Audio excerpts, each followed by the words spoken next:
प्रिय विद्यार्थियों, नमस्कार। आज हम हिंदी साहित्य में काव्य शास्त्र में छंद संप्रदाय को पढ़ेंगे। छंद क्या होता है, इसका क्या महत्व है और इसके विभिन्न भेद तथा छंदों के नियम हम जानेंगे। सबसे पहले हम बात करते हैं कि छंद क्या है।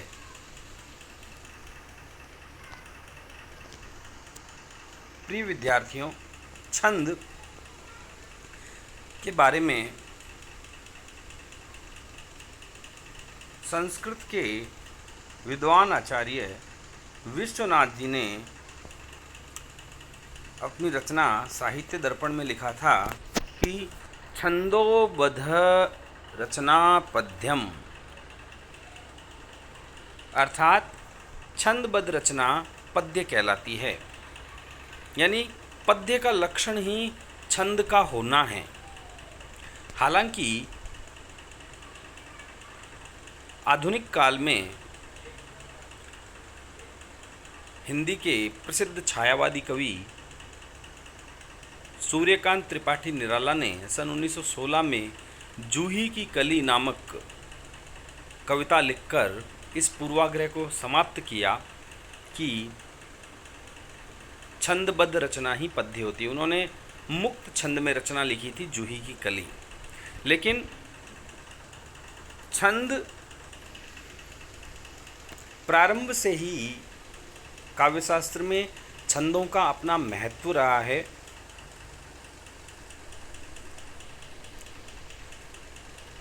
छंद के बारे में यदि हम इस शब्द के बारे में जानें तो सबसे पहली बात तो कि छंद जो है, इस शब्द का उद्भव छदी या छद धातु से हुआ है। छदी या छद का अर्थ होता है भावों का आच्छादन करना या भावों को प्रकाशित करना। छंद जो होते हैं वो किसी कवि के हृदय के भावों को प्रकाशित कर देते हैं।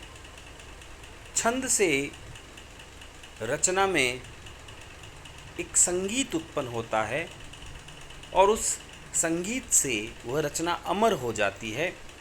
छंद सौंदर्य के बारे में आचार्य रामचंद्र शुक्ल ने कहा भी है कि छंद से कविता की आयु बढ़ती है, कविता अमर हो जाती है, रचना अमर हो जाती है। क्योंकि कारण यह है छंद से कविता में नाद सौंदर्य का उत्पन्न होना। देखिए, कविता का मनुष्य के जीवन से घनिष्ठ संबंध है।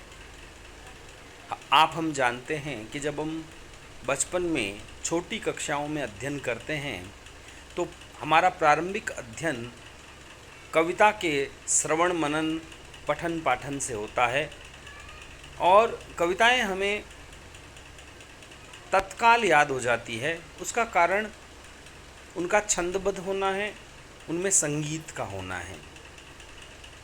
आप और मैं ऐसी बहुत सी कविताएं होगी जो हमने बचपन में सीखी है और हमें आज भी वो कंठस्थ है। तो छंद से जो सौंदर्य उत्पन्न होता है वो संगीत का सौंदर्य है, ध्वनि सौंदर्य है, नाद सौंदर्य है। और नाद सौंदर्य से निश्चित रूप से रचना अमर होती है, रचना की आयु बढ़ जाती है। गद्य और पद्य में अंतर ही यही है।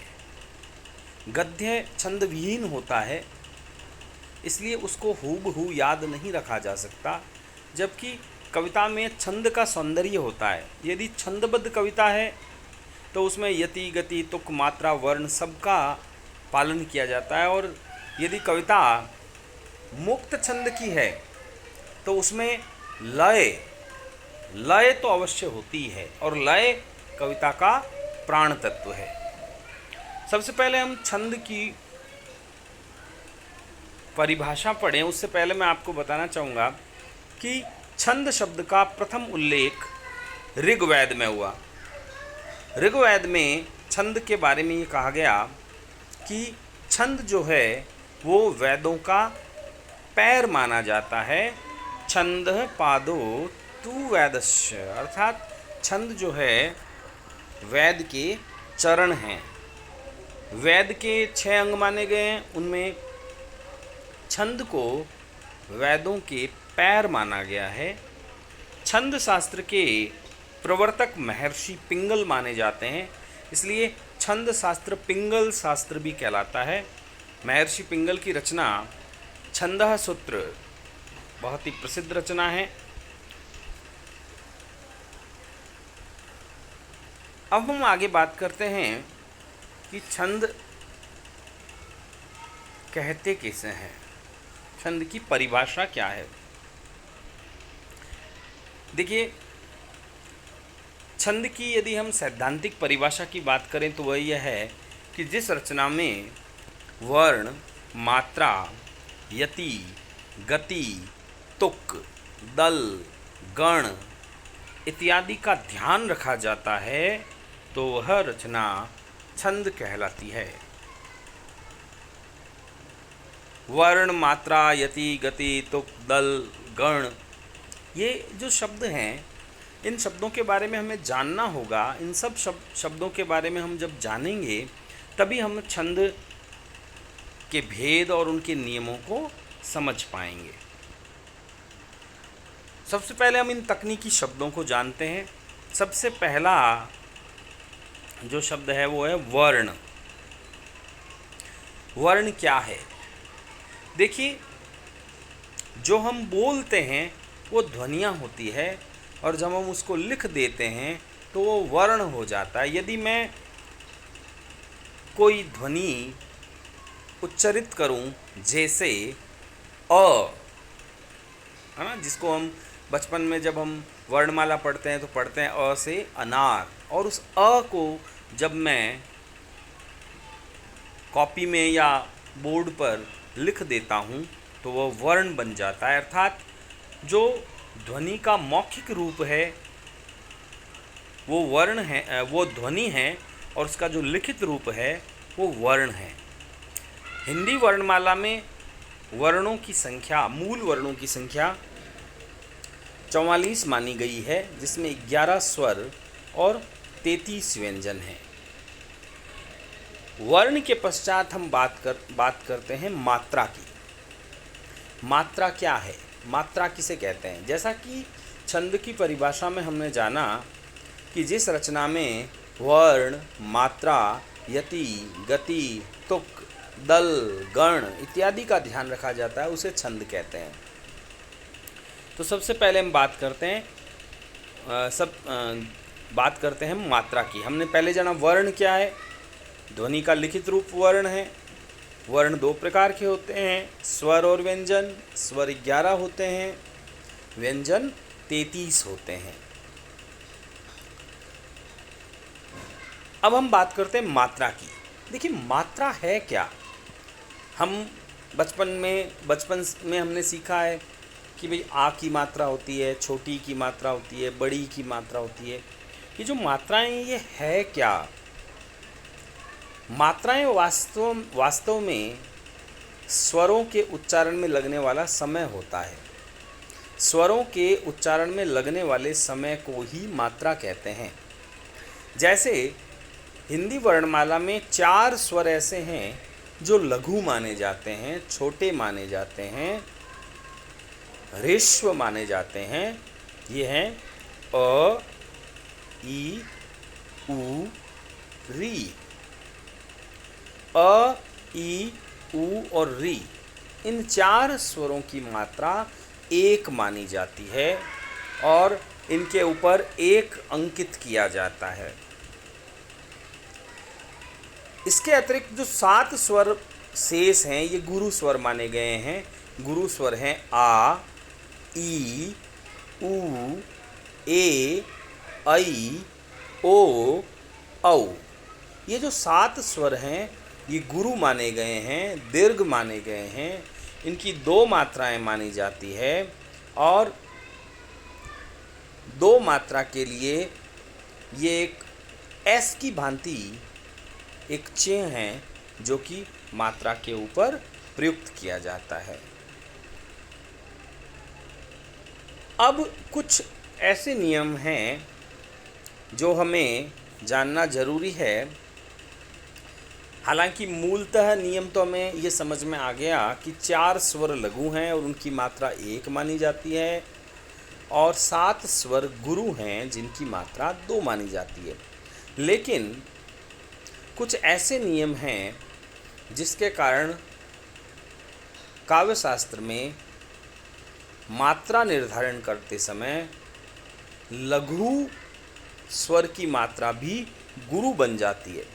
तो लघु जो स्वर है या वर्ण है वो गुरु कैसे बनेगा, उसके लिए सबसे पहला नियम हमें ये ध्यान में रखना है कि जब किसी लघु वर्ण के आगे संयुक्ताक्षर जैसे छ क्षत्रिय, त्र त्रिशूल, ज्ञ, जान, ज्ञानी बाबा जैसे वर्ण हो, संयुक्ताक्षर हो, या किसी लघु के आगे कोई आधा अक्षर हो हल, तो वहाँ उस लघु वर्ण की मात्रा दीर्घ मानी जाती है। तो जैसे आपको दिख रहा होगा एक शब्द लिखा हुआ है सत्य। तो सत्य में आप देखिए स जो है स्लेट वाला स है, स में अ स्वर शामिल है। अ जो होता है वो लघु स्वर होता है और लघु स्वर की मात्रा 1 होती है। लेकिन चूंकि सत्य में स वर्ण के आगे आधा त है और जब किसी लघु के आगे आधा अक्षर होता है तो लघु की मात्रा नियमानुसार दीर्घ या गुरु हो जाती है। इसलिए सत्य जो है इसमें स की मात्रा गुरु मानी गई है। और सत्य में त आधा है, आधे की कोई मात्रा नहीं होती। य में अ स्वर शामिल है, अ लघु होता है, इसलिए 1 मात्रा मानी गई है। अब सत्य जो शब्द है इसमें कुल मात्राओं की संख्या हो गई 3। जैसे एक शब्द सत्य के जस्ट आगे लिखा हुआ है, देखिए कक्ष। तो कक्ष में हम देखें तो पहला वर्ण क है और क में लघु स्वर अ शामिल है।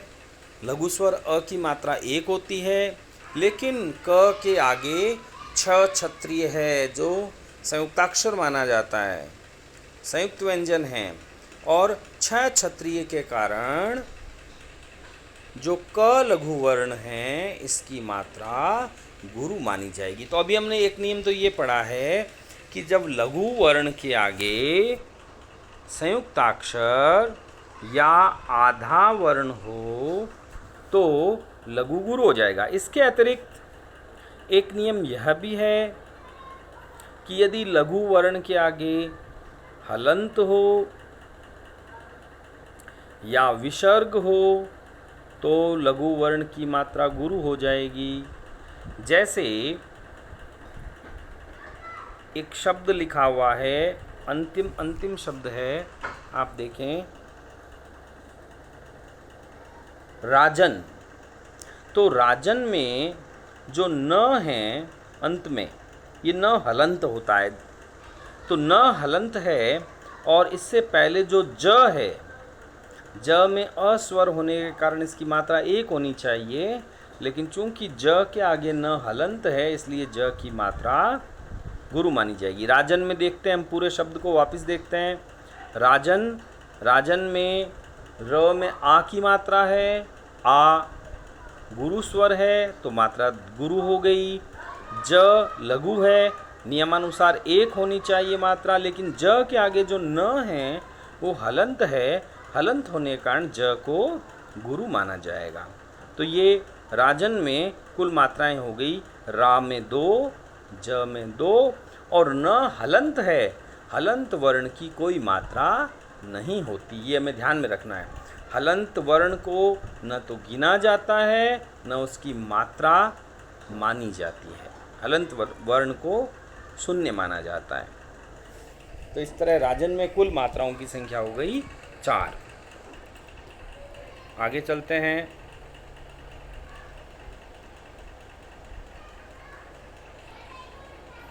आगे देखिए, कुछ शब्द और मैंने आपके अभ्यास के लिए लिख रखे हैं। एक शब्द सबसे ऊपर जो लिखा हुआ है राजन के बाद में, देखिए दुख लिखा हुआ है, दुख। तो दुख में दू जो है उसके आगे विसर्ग लगा हुआ है, और दू में छोटे ऊ की मात्रा है। छोटा ऊ जो होता है, हमने पढ़ा है अ, ई, ऊ और री, ये 4 लघु स्वर हैं। तो छोटे ऊ में एक मात्रा होनी चाहिए, लेकिन चूंकि छोटे ऊ के पास में विसर्ग है, इसलिए दुख में दू की मात्रा 1 न होकर 2 मानी जाएगी। इसी तरीके से बहुत सारे शब्द हैं जिनकी मात्राओं का निर्धारण आप गृह कार्य में करेंगे, जैसे अन्यमनस्क, स्वास्थ्य, स्वावलंबन, ना, कर्पूर, प्रत्येक, प्रकृति, ज्योत्सना, पवित्र, भ्रष्टाचार, प्रत्यक्ष, प्रवृत्ति, महल, इन शब्द, महत्व, इन सब शब्दों की मात्राओं का निर्धारण आप स्वयं करेंगे।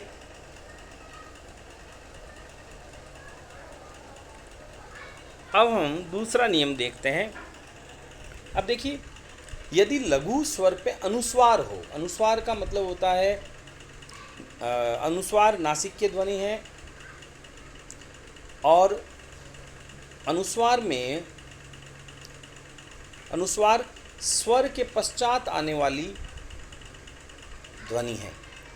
अनुस्वार का मतलब किसी वर्ण पर एक बिंदु का लगा होना है।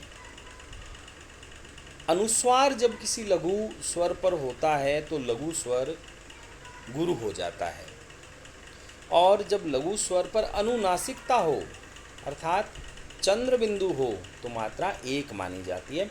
फॉर एग्जाम्पल, एक वर्ण लिखा हुआ है हंस, और एक माफ़ी चाहूँगा मैं, एक शब्द लिखा हुआ है हंस, और एक शब्द है हंस, हंसने वाला।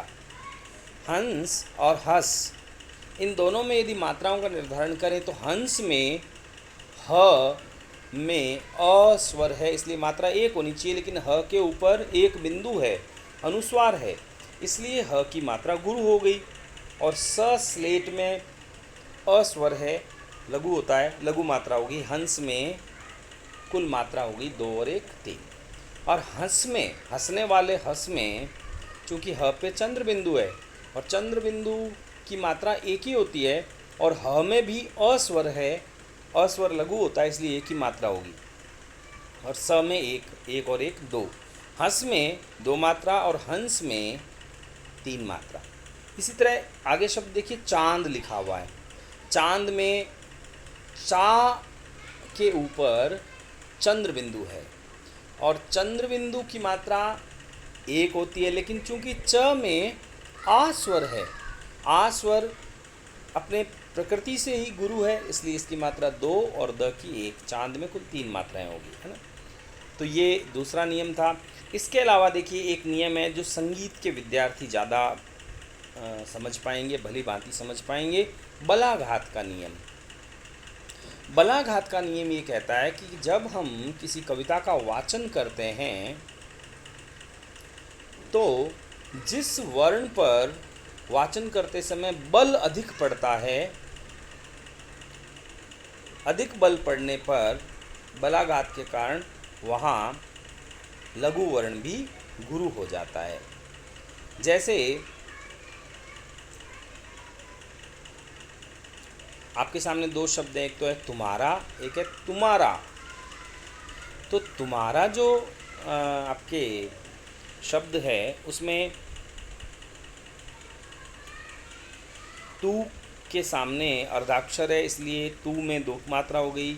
हा में आ स्वर होने के कारण 2 मात्रा हो गई, और रा में आ स्वर होने के कारण 2 मात्रा होगी। इसी तरह तुम्हारा, तुम्हारा यदि हम देखें तो तू पे म के कारण बलाघात है, तो तू की मात्रा 2 हो गई, माँ की मात्रा 2 हो गई, और तुम्हारा और तुम्हारा, तुम्हारा और तुम्हारा में जो है वो 2 मात्राएं होगी, और तुम्हारा में दो दो और दो मात्रा हो गई। इसमें तुम्हारा में तू पे बलाघात कम है। देखिए यहाँ जो आपके सामने नोट्स हैं, इसमें तुम्हारा में जो है यहाँ दो मात्राएं बताएगी। ये दो की जगह यहाँ आप एक मानिए, एक दो दो तुम्हारा में, और तुम्हारा में दो दो दो, क्योंकि तू पे बलाघात अधिक है और तुम्हारा में तू पे बलाघात कम है। जैसे अब नीचे फॉर एग्जांपल आप देखिए, एक शब्द है अमृत और एक है अमृत। तो अ में आगे संयुक्त है, लेकिन अ पे बलाघात इतना नहीं है, इसलिए अमृत में अ की मात्रा एक है, मृ में री स्वर है एक है, त में अ स्वर है एक है, और अमृत करते ही अ पे बलाघात बढ़ता है, तो अ की मात्रा दो हो गई है। तो ये बलाघात का नियम ये संगीत पर आधारित है, लेकिन आपको ये नियम यदि मान लो कम हृदयंगम हुआ है तो भी इसमें घबराने की बात नहीं है। छंद की आवश्यकता के अनुसार हम चरण के अंतिम वर्ण को लघु या गुरु कर सकते हैं। अब देखिए हम बात करते हैं तुक की। चरण का किसी जब हम कविता को पढ़ते हैं तो जब चरण के अंत में जो वर्ण बोला जाता है, जो स्वर उच्चरित किया जाता है, वही अगले चरण के अंत में उच्चरित किया जाए तो इसे तुक मिलना कहते हैं।